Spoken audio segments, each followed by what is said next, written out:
Hello everyone, and welcome back to another installment in the series where I check out the world's weirdest guitars. Today we have the Danelectro Choral Electric Sitar. It's a cross between a guitar and a sitar. Some might even call it a sitaritar. A quick reminder before we get into it, today is the last day of the back to school sale going on for my course Samurai Guitar Theory, The Rudiments. In it, I show you the building blocks of music theory and how they apply to guitar. And until the end of today, it's September 16th, 2019, it's 45% off with promo code BACKTOSCHOOL. Head over to www.samuraiguitartheory.com to check that out. I'll put links in the description as well. Anyways, on to today's outlandish instrument. The Danelectro Choral is meant to mimic the sound of a traditional Indian sitar with the playability of your typical electric guitar. It's a reissue of a model that Danelectro made in the 60s, which would go on to be used by many a guitarist looking for that Indian flavor. That buzzy sound of the predominant sitar strings is recreated using this specialized bridge. It's set up in a way so that the strings rest against a plastic plane, which they vibrate against when they're played.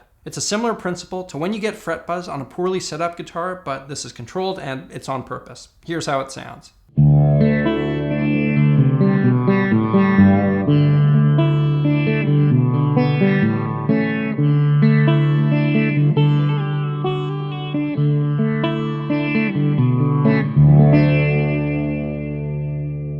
The other highly unique thing about this crazy instrument is the 13 sympathetic strings up here. You can use these to mimic the droning strings of a sitar, though in reality they function more like a harp. Check it out.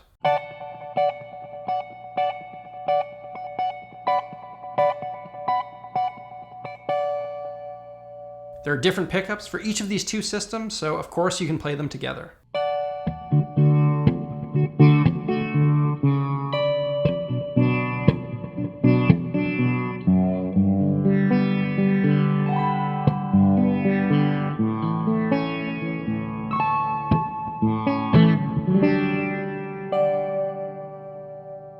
That makes a pretty cool and pretty weird instrument. The 6 knobs here are easy enough to understand. Each pickup has a volume and tone control. This plastic plate is so that you don't accidentally start banging the sympathetic strings with your forearm when you're playing over here. There are 19 strings on this beast, so you better enjoy tuning. I've tuned the high harp strings to a D major scale of sorts. So any examples I do today are going to stay in that key. Transposing this thing would be a major ordeal. What's so cool about this thing, besides the fact that it kind of looks like the Millennium Falcon, is that it does really get you a sitar-esque sound without actually having to figure out how to play a sitar. And what guitar player doesn't want that? I'm going to do a number of demos where I play over a stylistic variety of backing tracks. I'm going to do my best to play in those styles, but of course, everything will be done using the sitaritar. How about a little heavy metal?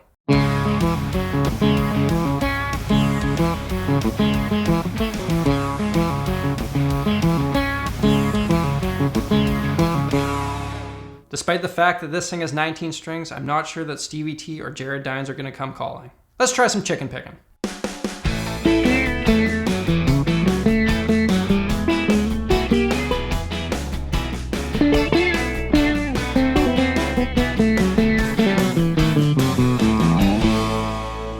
You know, I'll probably stick with my telly, but that was kind of cool. Let's try some blues.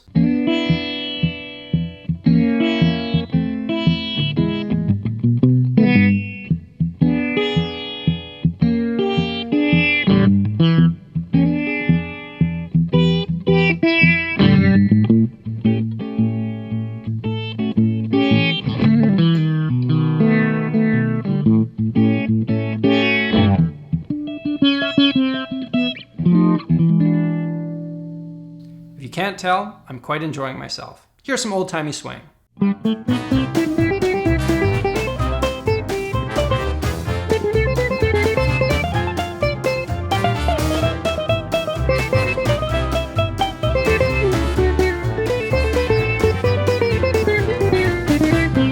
Have Indian music and ragtime ever been combined? If not, they have now. Now you may be wondering why I haven't attempted some traditional Indian music. That's because that style is incredibly complex and way beyond my grasp. Anything I do would be a terrible caricature, and my buddy Rishi would never let me hear the end of it. Here are my thoughts on this. It's cool, it's fun, and it does get you close enough to an actual sitar so that there are some real practical applications. The Clash, Guns N' Roses, Metallica, Steve Vai, Pat Metheny, and many others have all used one of these when seeking out that sound. The neck plays and feels nice, the body is made of plastic, which is a bit odd but doesn't really bother me. It isn't quite perfect though, there are some intonation issues as the specialized bridge isn't overly adjustable. So if your notes up high aren't in tune with your notes down low, there's not anything you can do about it. It's also a real pain to tune all these little strings, but I mean, you kind of sign up for that when you buy a guitar with a harp attached to it. Would I recommend buying one? Well, if you're looking for a unique instrument that provides a totally different sound from anything else in your collection, then certainly.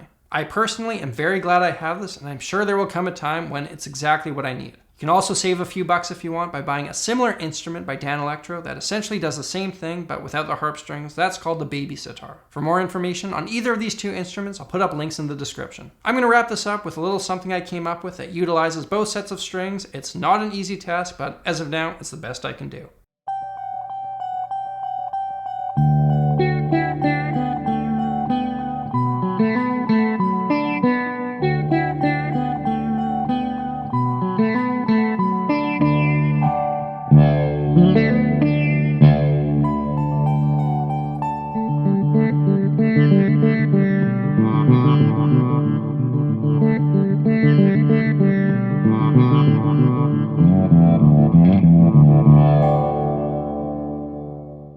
That's about it. Remember that the sale going on over at samuraiguitartheory.com ends at the end of today. You can save 45% on my course where I go into depth on the rudiments of music theory and how they apply to guitar with promo code BACKTOSCHOOL. The course is 10 videos, 7 lessons long, it's professionally animated so that it's easy to understand and features a number of interactive elements. Again, you can find that over at www.samuraiguitartheory.com and make sure you use promo code BACKTOSCHOOL until the end of today. Thank you all for watching. I hope you enjoyed this video. To get caught up in the series where I review the weirdest guitars, hit that link up there. If you're new here, hit that subscribe button and ring the bell for notifications. Until next time, I'm Samurai Guitarist and I will see you again soon.